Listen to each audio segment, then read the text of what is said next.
ضمیر کی دستک تیز نہیں ہوتی، دروازہ نہ ٹوٹ، بس آہستہ سے دل پر ہاتھ رکھ دیتی ہے۔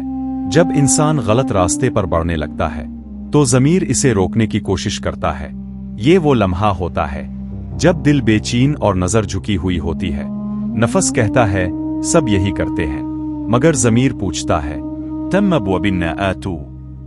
انسان اکثر اس دستک کو نظر انداز کر دیتا ہے کیونکہ سچ سننا مشکل ہوتا ہے، مگر جتنی دیر ضمیر کو دبایا جائے اتنی ہی روح بوجھل ہو جاتی ہے۔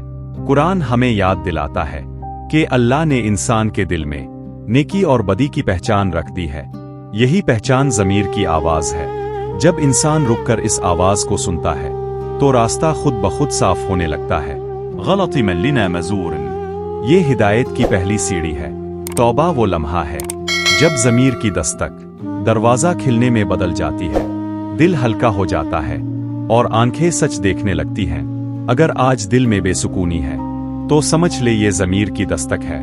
اسألن ونجو اس آوازر البد، وہی اصل میں بچ گیا۔ ضمیر کی دستک انسان کو گراتی نہیں، یہ اسے سنبھالنے آتی ہے۔